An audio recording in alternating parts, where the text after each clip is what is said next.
بسم الله الرحمن الرحيم الحمد لله والصلاة والسلام على رسول الله وعلى آله وصحبه ومن والاه وبعد ادامه درس پنجم بخش دوم هست.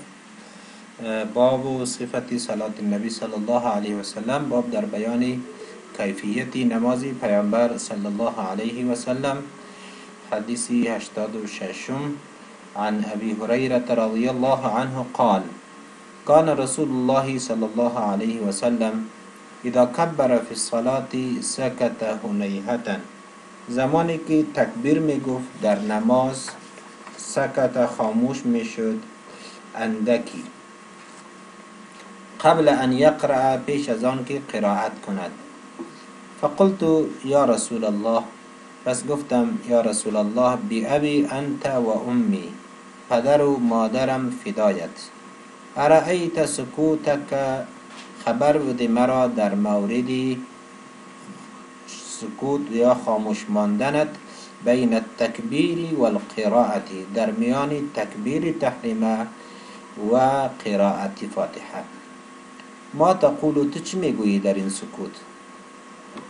قال اقول، گفت میگویم اللهم باعد بینی و بین خطایای کما باعدت بین المشرق والمغرب. ای الله، جدایی بیاور میان من و میان گناهانم، کما باعدت، همان گونه که جدایی آوردی میان مشرق و مغرب، همان گونه که دوری انداختی میان مشرق و مغرب. اللهم نقنی من خطایای، ای الله پاک بگردان مرا از گناهانم، کما ینقى الثوب الابیض من الدنس، همان گونه که پاک ساخته می شود لباس سفید از چرک. اللهم اغسلنی بالماء والثلج والبرد، ای الله شستشو کن مرا از گناهانم به وسیله آب و برف و ژاله. کلمات حدیث هنیهه مدتی اندکی. ارأیت، خبر بده مرا، باعد دوری بینداز، خطایا گناهان، خطایای گناهانم، باعدت دوری انداخته، نقی پاک بساز. یایش برای متکلم است، نقینی مرا پاک بساز. ینقا پاک ساخته می شود، الابیض سفید، لباس سفید، دنس چرک، ثلج برف، برد ژاله. در این حدیث شریف احکامی که هست، اول مستحب بودن خواندن دعا پیش از شروع کردن به قرائت فاتحه. دوم است که این دعا به صورت خفیه یا با آواز آهسته خوانده می شود، حتی اگر نماز جهری هم باشه. سوم از این حدیث دانسته می شود که صحابه کرام متوجه همه اعمال پیامبر صلی الله علیه و سلم بودند و در مورد از ایشان می پرسیدند. نقطه دیگری که به مناسبت دعا گفته شود است که از پیامبر صلی الله علیه و سلم درباره تکبیر استفتاح یا تکبیری که پیش از درباره دعای استفتاح، یعنی دعایی که بعد از تکبیر تحریمه و پیش از قرائت خوانده می شود، چندین روایات آمده. یکی هم این هست حدیثی که خواندیم. دوم حدیثی هست به نام وجهت وجهی للذی فطر السماوات والارض حنیفا و ما انا من المشرکین. دیگه سومش سبحانك اللهم و بحمدك و الی آخره. نمازگزار هر یکی از اینها را بخوانه انشاءالله اجر و ثواب زیادی را به دست برمیاره. البته اگر بتانه که گاهی یک دعا را بخوانه و گاهی دیگر دعا را بخوانه، گاهی دیگر دعا را بخوانه، این بر شاید بهتر باشه، به خاطر که عمل به همه احادیث صورت میگیره. حدیث بعدی 87 عن عائشة رضي الله عنها قالت كان رسول الله صلى الله عليه وسلم یستفتح الصلاة بالتکبیری، پیامبر صلی الله علیه وسلم آغاز میکرد نماز را با الله اکبر گفتن و قرائت را با خواندن الحمد لله رب العالمین. به این معنا که یعنی در پیش از الحمدلله بسم الله را به آواز بلند نمی خواندن. و کان اذا رکع، و زمانی که رکوع میکرد، لم یشخص رأسه، سرش را بلند نمی داشت، و لم یصوبه، و نه سرش را بسیار به پایین می انداخت، ولکن بین ذلك، لیکن در میانی آن قرار میداد سرش را، یعنی سرش برابر با پشت و کمرش می بود، نه بلند می بود و نه پایین. و کان اذا رفع رأسه من الرکوع، و زمانی که بلند میکرد سرش را از رکوع، لم یسجد، سجده نمیکرد، حتی یستوی قائما، تا آنکه برابر استاد میشد. به این معنا که از سجود، از رکوع که بلند میشد، قامت خود را خوب راست میکرد. و برخی دعا هم از پیامبر صلی الله علیه و سلم روایت شده که او دعا را میخواند، از او جمله بعد سمع الله لمن حمده ربنا ولك الحمد حمدا كثيرا طيبا مباركا فيرا میخواند. و کان اذا رفع رأسه من السجده، و زمانی که بلند میکرد سرش را از سجده، لم یسجد، سجده نمیکرد، حتی یستوی قاعدا، تا آنکه برابر استاد میشد. یعنی به این معنا که سجدهش بسیار با عجله و با شتاب نمی بود، بلکه بعد از سجده آرام استاد می شد. بعد از اینکه هر عضوش به محلش برمیگشت، وقت پیامبر صلی الله علیه و سلم به سجده دوم می رفت. و کان یقول، و می گفت در هر رکعت، یعنی بعد از هر رکعت، فی کل رکعتین، بعد از هر دو رکعت می خواند التحیات را. و کان یفرج رجله الیسرا، هموار میکرد پای چپش را، و ینصب رجله الیمنا، و استاد میکرد پای راستش را. و کان ینها عن عقبة الشیطان، و منع میکرد از نشستنی، همانند نشستنی شیطان. و هو ان یفترش الرجل ذراعه، عن عقبة الشیطانی، منع میکرد از نشستنی همانند نشستنی شیطان. او صورتشی هست که در قعده بالای هر دو پایش بدون کدام عذری بنشینه، در قعده هر دو پایش استاد باشه و مقعدش بالای هر دو پایش باشه.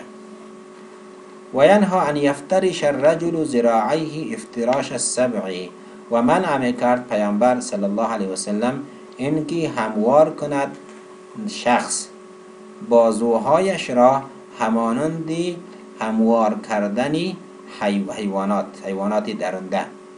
به این معنا که در سجده که بری میروه باید دستهایش از زمین بلند باشد، بازوهایش فقط کف دستش به زمین باشه، دیگه دستهایش از زمین بلند باشه و دستهایش مانند سگ و دیگه حیوانات وحشی به زمین هموار نکنه. و کان یختم الصلاة بالتسلیم، و ختم میکرد نماز را با السلام علیکم و رحمت الله. کلماتی که در این حدیث است، اول یستفتح، آغاز میکرد، شروع میکرد. به این معنی مقصود از تکبیر تحریمه هست. لم یشخص، بلند نمیکرد. لم یشخص، بلند نکرد. لم یصوب، پایین نکرد. یستوی، برابر می شود. در جمله که معنا میکنیم برابر می شد. استوا یستوی با معنی برابر شدن. التحیه مقصودش التحیات. یفرشو، هموار کردن، فرش کردن، یعنی برای نشستن. ینصب، استاد میکرد. یمنا، پای راست. یسرا، پای چپ. عقبت شیطان، نشستنی همانند شیطان، یعنی با بالای هر دو پای در قده نشستن. یا یکی هر دو پاهای به زمین گذاشته شود و مقعد هم به زمین گذاشته شود، زانوها بلند کرده شود. این هر دو صورت در بر میگیره. ذراعیه اصلش ذراعین است، بازوها. افتراش هموار کردن. سبع حیواناتی درنده. مسائلی که از این حدیث دانسته می شود که صفت نمازی پیامبر صلی الله علیه و سلم که از جمله احکامش یکی همی است که پیامبر صلی الله علیه و سلم نماز با الله اکبر آغاز میکرد و نماز با السلام علیکم خاتمه میداد. از این دانسته می شود که آغاز کردن نماز با کلمات دیگری مانند الله اعظم، الله اجل، یا بیرون شدن از نماز با کدام عمل دیگر، این از خلاف طریقه پیامبر صلی الله علیه و سلم بوده. حکم دیگری که دانسته می شود است که پیامبر صلی الله علیه و سلم فاتحه را هنگام فاتحه خواندن بسم الله را با آواز بلند در این حدیث دانسته می شود که نمیخواند. البته از بعضی روایات دیگری دانسته هم می شود که پیامبر صلی الله علیه و سلم گاهی بسم الله را نیز با آواز بلند خواندند. از این حدیث حکم سومی که دانسته می شود است که انسان در بجا آوری ارکان باید تعدیل باید رعایت بکنه. با عجله رکوع نکنه، با عجله از رکوع به سجده نروه، از سجده دیگر به سجده نروه.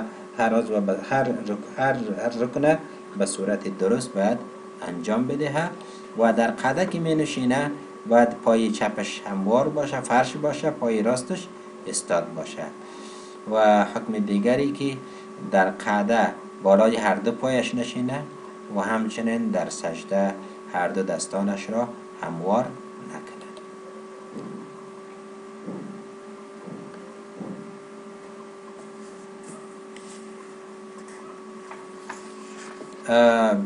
حدیث بعدی از عبدالله ابن عمر رضی الله عنهما روایت است ان النبي صلی الله علیه وسلم کان یرفع بیدیه حذو منکبیه. پیامبر صلی الله علیه وسلم بلند میکرد هر دو دستانش را برابری شانه هایش. اذا افتتح الصلاة، زمانی که آغاز میکرد نماز را. و اذا کبر، و زمانی که تکبیر میگفت برای رفتن به رکوع.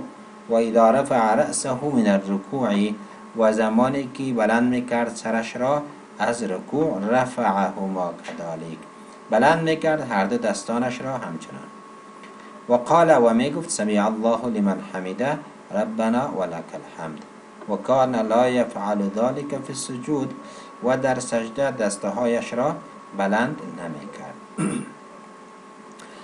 در این حدیث شریف موضوع رفع یدین در نماز در 3 موضع بیان شده است که از موضوعات جنجالی، بسیار جنجالی میانی مردم هست، به خصوص کسایی که از حدیث آگاهی ندارن. اگر کسی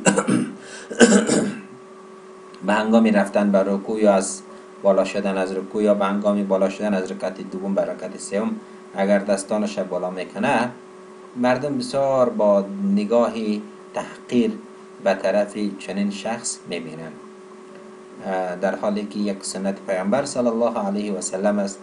اگر کسی انجام میده کار خوبی کرده. اگر شکی نیست که رفع یدین از شروط نماز نیست، از واجبات و فرائضش هم نیست، از جمله سنت ها هست. اگر ترک شوه نماز درست هست، ولی اگر انجام داده شوه فضل و اجری بیشتر داره. به این اساس کسایی که اگر نمیکنن اشکالی نداره که نکنن، گناهگار نمیشون، ولی ولای کسایی که میکنن باید با دیده تحقیر و با تعجب ننگرن و با او با خصومت و جدال نپردازن. در حذو کلمات برابر. منکبی اصلش منکبین است، معنا شانه ها. یعنی پیامبر صلی الله علیه و سلم دستانش هنگام رفتن به رکوع یا تکبیر تحریمه یا به رکوع یا از رکوع بالا شدن دستایش برابری شانه هایش بلند میکرد. از این حدیث همی دانسته میشود. طوری که در افغانستان خانم ها معمولا دستایشان تا شانه هایشان بالا میکنن، پیامبر صلی الله علیه و سلم همین گونه میکرد.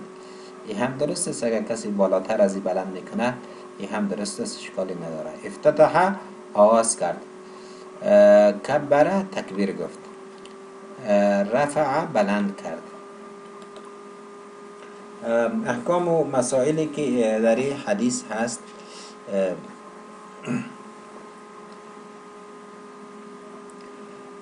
نقطه اولی که باید به این مناسبت گفته شود، اول مشروعیتی بلند کردن دستان به هنگام تکبیر تحریمه، به هنگام رفتن به رکوع، به هنگام سجده.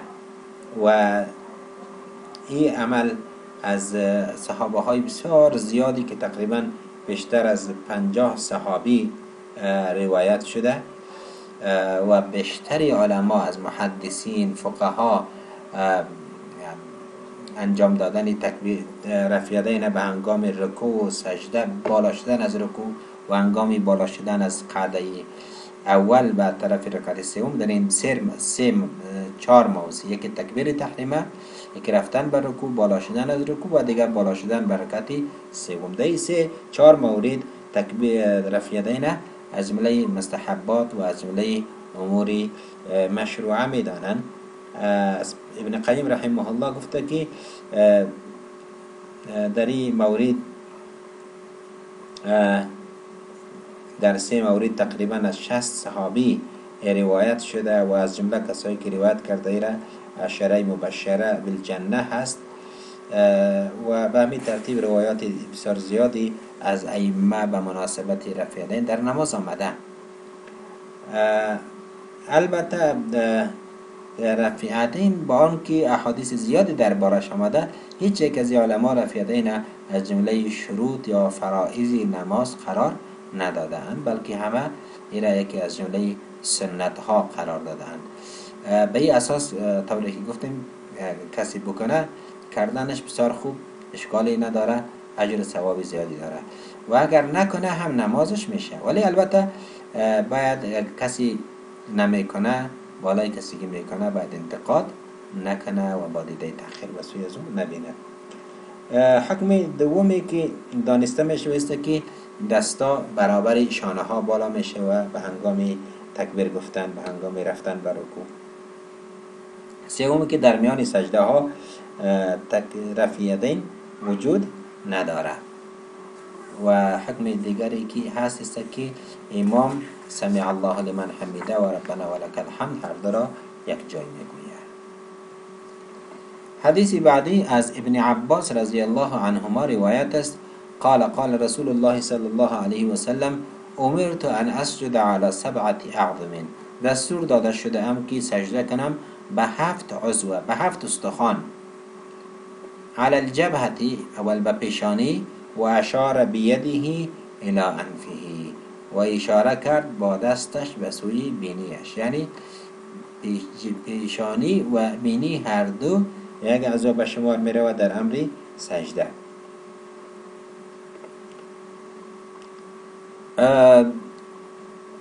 و الیدین به هر دو دستان، و رکبتین هر دو زانو، و اطراف القدمین به اطراف هر دو، به اطراف یعنی به انگشتان هر دو پای. مجموعاً 7 میشه: یدین 2 تا، رکبتین زانوها 4 تا و اطراف 2 پا یعنی اطراف انگشتان 2 پا این 6 میشه و 7مش میشه به پیشانی.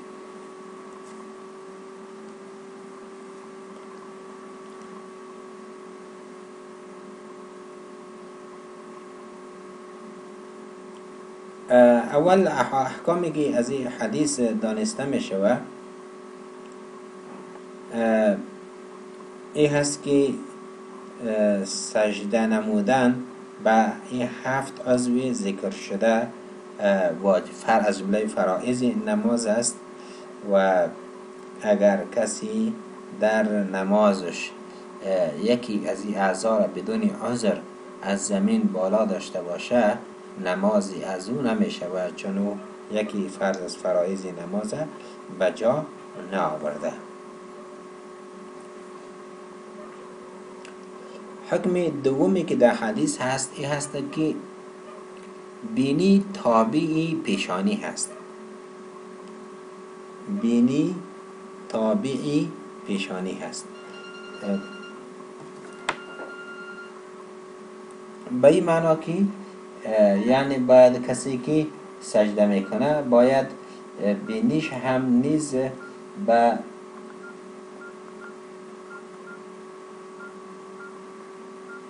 کسی که سجده میکنه باید بینیش نیز باید به زمین برسه، پیشانیش حتما برسه و بینیش نیز باید برسه.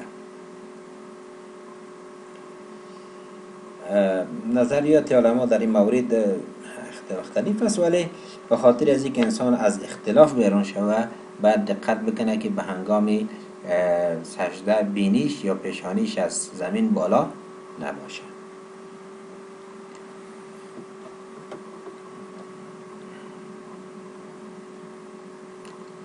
حدیثی بعدی از ابو هریره روایت است، حدیث 90.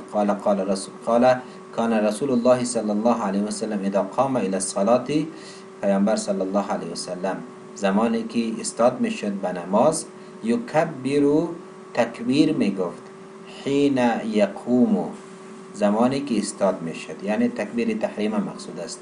زمانی که استاد میشد تکبیر میگفت. تکبیر طبعا بعد از اقامت گفته میشه، مقصودش تکبیر تحریم است.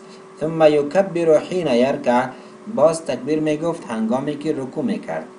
ثم یقول، بعد از آن میگفت سمع الله لمن حمیده، اجابت میکند الله دعای کسی را که او را ستایش گفت. معنای سمع الله لمن حمیده همین است.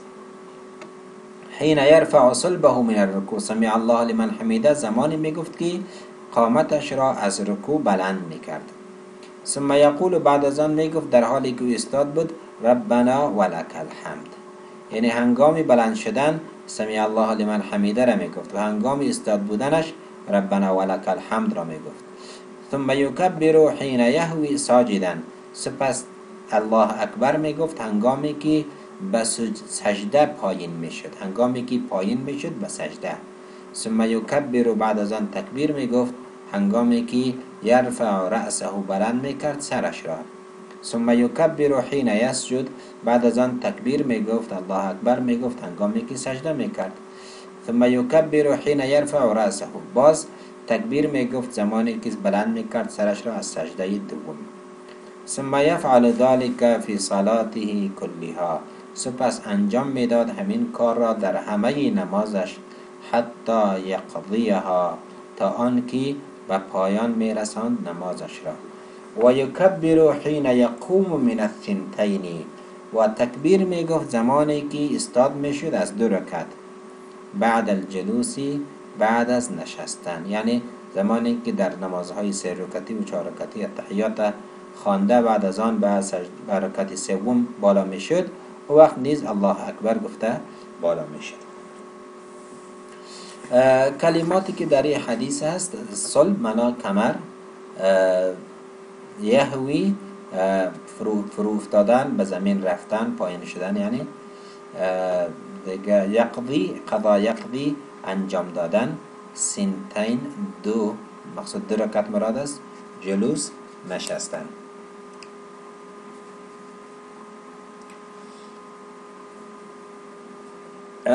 موضوعاتی که در این حدیث هست که تکبیرات اثبات، یعنی انتقال از یک حالت به حالت دیگر به وسیله تکبیرات است.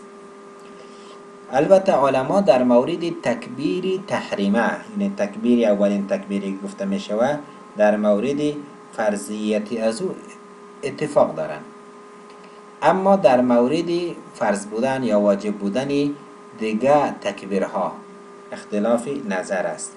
بیشتر فقها تکبیراتی غیر از تکبیر تحریمه را از جمله سنت ها می دانند. البته نزد امام احمد و داود ظاهری این هست که تکبیرات انتقالات نیست، اینها از جمله فرایض است. یعنی 2 نوع تکبیر است، یکی تکبیری که با وسیله از او انسان در نماز داخل میشه، تکبیر تحریمه گفته میشه. دیگه تکبیراتی که از یک رکن به دیگر رکن انتقال میشه، مثلا از قیام به رکوع، از رکوع به سجده، و به همین ترتیب از سجده به سجده، باز از سجده به قیام. اینا را تکبیرات انتقالات گفته میشه، یعنی تکبیری که برای انتقال از یک رکن به رکن دیگر است. در مورد تکبیر تحریمه اتفاق است در فرضیتش، و در مورد تکبیرات انتقالات میان علما نظریاتشان مختلف است.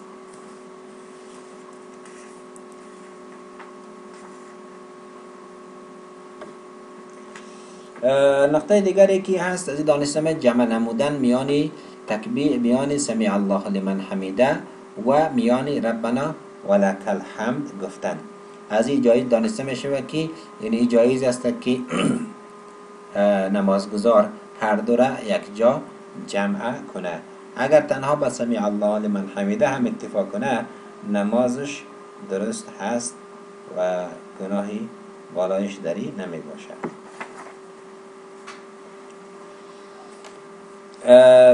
دیگه موضوعات حکم سومی که هست از حدیث دانسته می شود رعایت اعتدال یا طمانینت در ارکان نماز هست، یعنی هر رکن با آرامی انجام دادن است.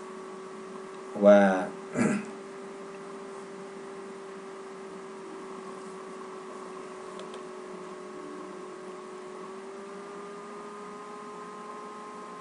به این ترتیب این حدیث شریف شیوه نماز خواندن و طریقه انتقال از یک رکن به دیگر رکن برای ما تعلیم میده. البته این نقطه در نظر گرفته شود که باید این اعمال با شتاب و با عجله انجام داده نشود که متاسفانه اکثر مردم در این دقت نمیکنه، به خصوص طبقه ایناس بسیار با شتاب نماز میخوانند که پیش از اینکه قامت خود بلند کنه به سجده میروه، به سجده اول پیش از اینکه درست برابر بنشینه به سجده دوم میروه که این قسم نمازها را پیامبر صلی الله علیه و سلم باطل قرار داده و یک صحابی را 3 مرتبه به اعاده نماز به خاطر همین شتاب کردن در نمازش 3 مرتبه دستور داده که نماز دوباره بخونه.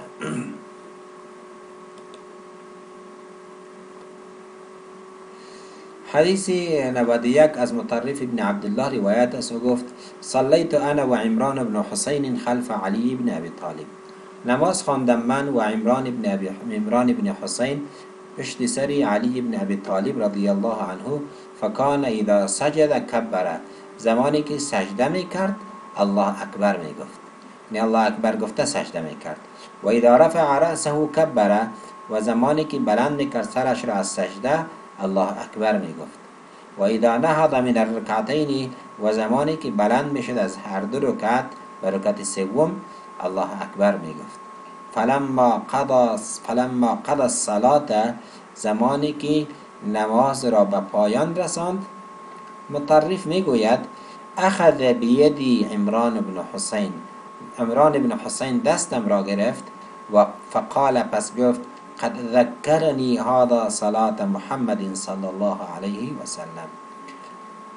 این شخص به یادم انداخت این شخص نماز محمد صلی الله علیه و سلم را. به این معنا که یعنی با کیفیتی که علی رضی الله عنه نماز خوان کاملا شبیه نماز رسول الله صلی الله علیه و سلم بود. چنین گفت، یا مطرف میگه که چنین گفت صلی بنا صلاة محمد صلی الله علیه و سلم، نماز محمد صلی الله علیه و سلم را برای ما خواند. مقصود این است که یعنی با همان کیفیتی که پیامبر صلی الله علیه و سلم نماز میخواند او نیز نماز خواند. کلمات اینجا نهض استاد شد، کبر الله اکبر گفت، قضا به پایان رساند. دیگه احکام و مسائل احکام حدیث و احکام است که یک قسمتش در حدیث قبلی بیان شد. اینجا براء ابن عازب در حدیث 92 صفت نماز پیامبر صلی الله علیه و سلم را به صورت اجمالی بیان میکنه. قال رمقت الصلاة مع محمد صلی الله علیه و سلم. رمقت نگریستم، با دقت نگریستم نماز را همراه با پیامبر صلی الله علیه و سلم. فوجدت قیامه فرکعته فاعتداله بعد ركوعه فسجدته فجلسته بين السجدتين. یعنی پس یافتم قیام پیامبر صلی الله علیه و و سپس رکوعش را، فاعتداله بعد رکوعه، اعتدال برابر استاد شدنش را بعد از رکوع، فسجدته سجده اش را، فجلسته بین السجدتین نشستنش را در میان دو سجده، سپس فسجدته سپس سجده اش را، فجلسته سپس نشستنش را، ما بین التسلیم و الانصراف میان سلام دادن و بازگشتن، قریبا من السوا تقریبا با یکدیگر برابر.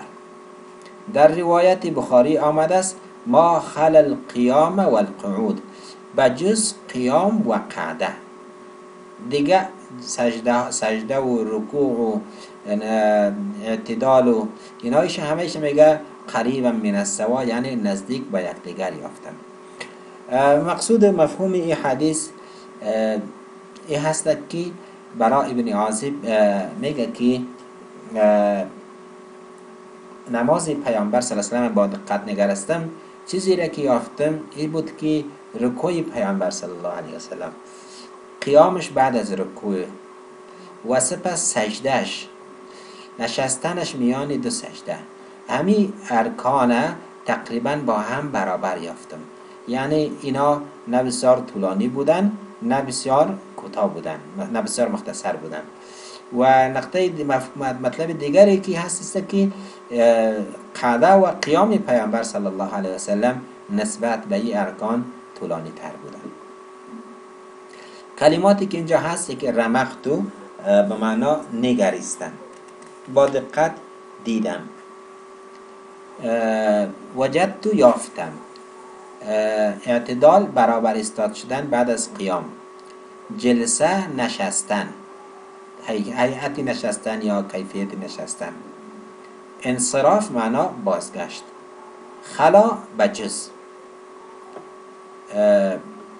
مسائلی که از این حدیث دانسته می شود طوری که چیست که باید انسان در رکوع و قیام و سجده و بین السجدتین اعتدال باید رعایت بکنه.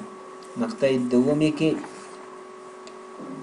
یا حکم دومی که قرائت و قعده نسبت به ارکان دیگری که ذکر شده طولانی تر می باشه. و حکم سومی است که بعد نمازی که امام برای مردم میخوانه باید متوسط و متناسب باشه، نه بسیار طولانی و نه بسیار زیاد کوتاه و مختصر باشه. و مسئله آخری که از حدیث دانسته می شود توجه و اهتمام صحابه و دقت آنها در فهمیدن و دانستن عمل کردی پیامبر صلی الله علیه و سلم است. حدیثی بعدی از ثابت بنانی روایت است که او گفت انی لا آلو ان اصلی بکم، من کوتاهی نمی کنم این که بخوانم همراه با شما، کما کان رسول الله، همان گونه که رسول الله نماز میخوان با ما. قال ثابت گفت فکان انس یصنع شیئا، انس کاری را انجام میداد، لا اراکم، من نمیبینم شما را، تصنعونه که آن را انجام بدهید. کان اذا رفع رأسه من الرکوع، زمانی که بلند میکرد سرش را از رکوع، انتصب قائما، استاده باقی میماند، حتی یقول القائل، تا آنکه شخصی میگفت قد نسی، سجده را فراموش کرده است. و اذا رفع رأسه من السجدة مکث، زمانی که بلند میکرد سرش را از سجده، مکث، منتظر میماند، حتی یقول القائل، تا آنکه شخصی میگفت قد نسی، فراموش کرده است. کلمات لا آلو کوتاهی نمیکنم، تقصیر نمیکنم، یعنی کوشش میکنم که نمازی بخوانم که رسول الله صلی الله علیه و سلم میخواند. یصنع انجام میدهد، تصنعون شما انجام میدهد، انتصب استاد شد، استاد ماند، نسیه فراموش کرد، مکث منتظر ماند. در حدیث شریف هم نقطه ای که سرش دقت شده همانا اعتدال ارکان و برابر استاد شدن بعد از رکوع و همچنان برابر استاد شدن بعد از سجده هست. و طبعا این انجام دادن این اعمال فرض هست. اگر کسی که با شتاب به رکوع بروه و با شتاب به سجده بروه و یعنی سجده و بین رکوع و سجده مسائل چی نکنه، حدیثی از اون نمازی از اون نظر به احادیث دیگر صحیح نمی شود. حکم دیگری که از این حدیث دانسته می شود که جایز است که انسان یک عبادت به غرض تعلیم انجام بده، طوری که انس رضی الله عنه اینجا به خاطر تعلیمی کیفیت نماز رسول الله برای مردم نماز خواند. از انس بن مالک همچنان روایت است و گفت ما صلیت وراء امام قط اخف صلاة ولا اتم صلاة من رسول الله.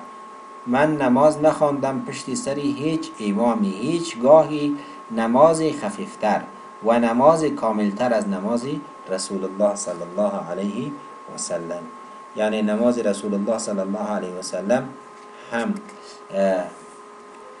سبک بود و هم کامل بود، به این معنی که ارکان به صورت کامل و درست انجام میداد. ورا پشت سر، اخف معنا سبک، سر اسم تفسیر، اتم معنا کامل تر. از این دانسته میشه که امام باید با مردم نمازی طولانی نخوانه و در عین حال حکم دومی که دانسته میشه و است که ارکان به صورت کامل و تام و پوره به جا بیاورد.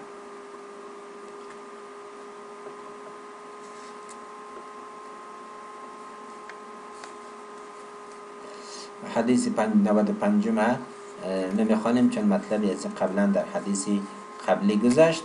حدیث 96 از عبدالله بن مالک بن بحینه روایت است ان النبی صلی الله علیه وسلم کان اذا صلى فرج بین یدیه، زمانی که نماز میخواند فرج فاصله می آورد میان هر دو دستانش، یعنی دستانش را از پهلویش جدا میکرد، حتی یبدو بیاض ابطیه، تا آنکه نمایان میشد سفیدی زیر بغلش، زیر قولش. فرج فراخ میکرد. ابطین، ابطی اصلش ابطین است، یعنی ابطان، ابط زیر بغل گفته میشه و به این معنا که در سجده که پیامبر صلی الله علیه وسلم میرفت دستایش به پهلویش چسبیده نمی بود، بلکه دستایش از پهلویش دور می بود. و این حالت زمانی ممکن است که انسان تنها گذار باشه. اگر در صف بخوانه باز چنین حالت با سخت می باشه. در اون حالت انسان کوشش نمیکنه که با فراخ کردن دستایش پهلو فعلی خود اذیت کنه. از این حدیثی که دانسته میشه است که نماز خواندن با چنین حالت یک امری مستحب است که در نماز دسته ها به پهلو چسبیده یا بران چسبیده نباشه. حدیثی بعدی از ابو مسلمه سعید بن یزید روایت است و گفت سألت انس بن مالک اکان النبی صلی الله علیه وسلم یصلی فی نعلیه. از مالک پرسیدم، انس بن مالک، آیا پیامبر صلی الله علیه وسلم در کفشهایش نماز میخوان؟ قال نعم، گفت آره.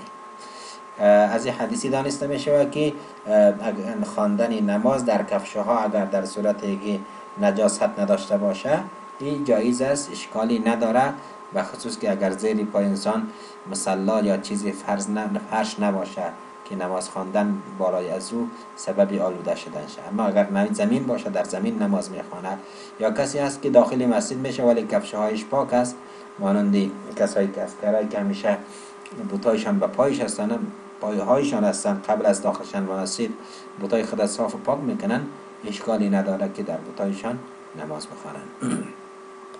از ابو قتاده انصاری رضی الله عنه روایت است ان رسول الله صلی الله علیه وسلم کان یصلی و هو حامل امامه بنت زینب بنت رسول الله. رسول الله صلی الله علیه وسلم نماز میخواند در حالی که برداشته بود امامه بنت زینب دختری رسول الله صلی الله علیه وسلم را.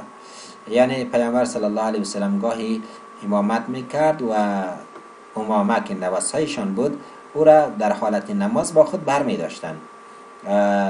در رکوع سجده که می رفتن به زمین می گذاشتن، وقتی که بالا می شدن پس دوباره او را بالا می کردن، طوری که در این روایت است فاذا سجد وضعها، زمانی که پیامبر صلی الله علیه وسلم سجده می کرد امامه را به زمین می گذاشت و اذا قام حملها، زمانی که بلند می شد او را بر می داشت.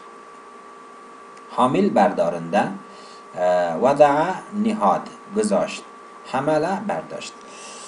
حکمی که از این حدیث دانسته می شود، طبعا عملی پیامبر صلی الله علیه وسلم جنبه تشریعی و ایجاد سهولت برای مردم دارد تا خصوصا مادرها با مشکلات روبرو نشوند که اطفال خرد و شرخار دارن و گاهی کسی نمی باشه که او را بالا کنه، لذا او گریه میکنه. و خاطر از گریه از او مانع نماز و مانع خشوع نباشه، میتونه مادر طفلش در دامنش باشه، با خودش برداره و با او یک جای نماز انجام بده. لذا احکامی که از این حدیث دانسته می شود که مادرها میتونن، همچنان غیر از مادرها پدران نیز میتونن که اطفال خود در نماز حمل بکنن، چی امام باشه چی مقتدی باشه کدام اشکالی نداره. دیگه حکمی که از این حدیث دانسته می شود تواضع پیامبر صلی الله علیه و سلم و مهربانی و اخلاقی عالی از اونها در برابر اطفال هستند. حدیثی که آخری در درس میخوانیم حدیث انس بن مالک از پیامبر صلی الله علیه و سلم است که فرمودند اعتدلوا فی السجود، در سجده ها برابری اعتدال کنید، برابری را در نظر بگیرید. ولا یبسط احدکم ذراعیه انبساط الکلب، و هموار نکند، فرش نکند یکی از شما بازوهایش را همانندی هموار کردن سگ بازوهایش را. اعتدلوا صیغه امر است، معنا حالتی برابر و اعتدال در نماز در سجده رعایت بکنین. لا یبسط نهی است، هموار نکنه، فرش نکنه، به زمین نگذاره به هنگام سجده. ذراعین بازوها، انبساط هموار کردن. مقصودی از این حدیث است که در سجده که انسان میروه باید سجدهش همانند خوابیدن سگ نباشه، بلکه باید پیشانیش به زمین باشه، کف دستش به زمین باشه، ولی بازوهایش از زمین بلند باشه. از این حدیث او احکامی که دانسته میشه که رعایتی اعتدال در سجده، دومی که منع از هموار کردن گذاشتن بازوها در سجده به زمین، و حکم سومی که از این دانسته میشه است که مشابهت با حیوانات در نشستن و خوابیدنشان این مکروه است، به خصوص در حالت عبادات. الله عزوجل ما را توفیق بده که با این احادیثی که خواندیم بقدر توان عمل کنیم. و صلی الله علی نبی محمد و علی آله و صحبه اجمعین.